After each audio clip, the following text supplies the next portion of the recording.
আসসালামু আলাইকুম, hi guys, welcome back to my channel. আজকে আমি এখানে সেমাই, কিশমিশ, বাদাম আর সাবুদানা দিয়ে অনেক মজার একটা রিজার্ভ বানাবো। এত মজা খেতে আর এত টেস্টি, আপনারা বাসায় মেহমান আসলেও বানিয়ে দিতে পারেন আর বাচ্চাদের বিকেলের নাস্তাও বানিয়ে খাওয়াতে পারেন। খুব মজার আর খুব ভালো একটা জিনিস। দেখুন, এখানে আমি কিশমিশ আর বাদামটা দিয়ে ঘিয়ের মধ্যে কয়েক মিনিট এগুলোকে ভালো করে ভেজে নিয়েছি। এগুলোকে একটু ভেজে নিলে হয় কি একেবারে মচমচে হয়, খেতে খুবই ভালো লাগে। এগুলোকে কয়েক মিনিট আমি ভালো করে ভেজে এবার এগুলোকে আমি উঠিয়ে নেব। হয়ে গেছে আমার কিশমিশ আর বাদাম ভাজিটা। এখানে আমি আরেকটু ঘি দিয়ে এবার সাবুদানাগুলো একটু ভেজে নেব।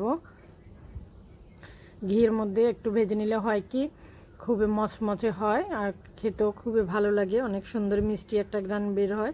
দেখুন, এগুলোকে আমি কয়েক মিনিট ভেজে নিয়েছি। এগুলোকে উঠিয়ে নিয়ে সব শেষে আমি আবার একটু ঘি দিয়ে এবার সেমাইগুলো দেবো। সেমাইগুলো দিয়ে সেমাইগুলোকে এবার ভেজে নেব।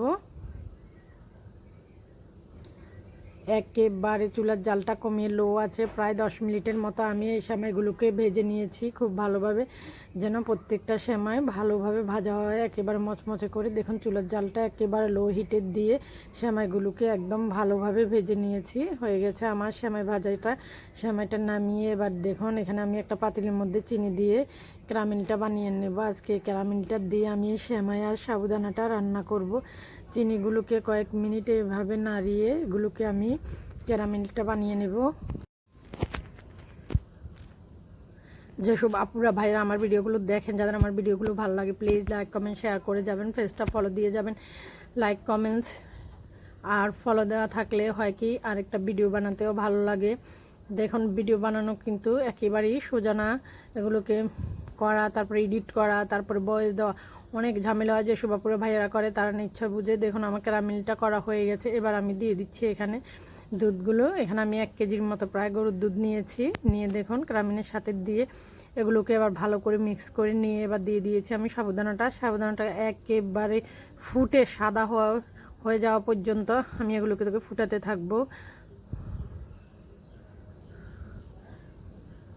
এগুলোর এই একেবারে পানি পানি কালার হয়ে যাওয়া পর্যন্ত এগুলোকে আমি ফুটিয়ে নেব। এবার দিয়ে দিচ্ছি আমি চিনিটা আপনারা আপনাদের টেস্ট অনুযায়ী দিবেন, যে বেশি খান সে বেশি দিবেন, যে কম খান সে কম দিবেন। যার যার ইচ্ছে মতো চিনিটা দিলে হয়, মিষ্টিটা খাওয়ার উপরে নির্ভর করে। দেখুন, এখানে দিয়ে দিয়েছি 1 চামচ দুধের গুঁড়া দিয়ে এগুলোকে আবার আমি ভালো করে মিক্স করে নিচ্ছি।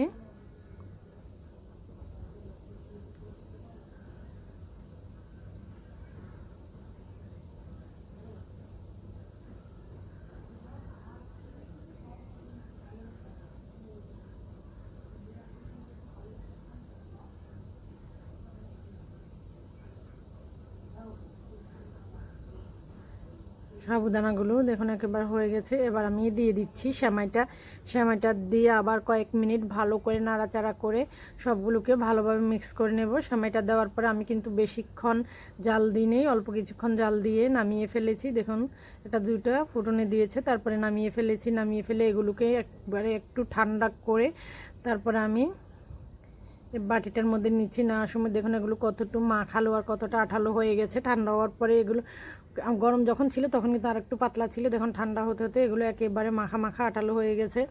এগুলোকে এবার বাটির মধ্যে সমান করে আমি যে কিশমিশ আর বাদামটা ভেজে রেখেছি সুন্দর করে এগুলোর উপর দিয়ে দিয়ে দেব।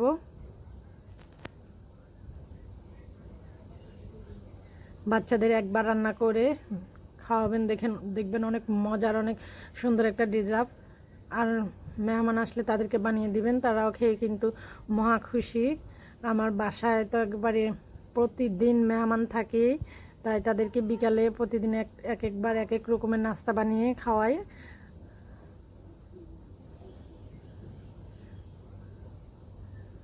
হয়ে গেছে আমার সাবুদানা সেমাইয়ের রেজাল্টটা আজকের মতো এখানেই শেষ। আল্লাহ হাফেজ। সবাই ভালো থাকবেন, সুস্থ থাকবেন। আল্লাহ পাক সবাইকে ভালো রাখবেন।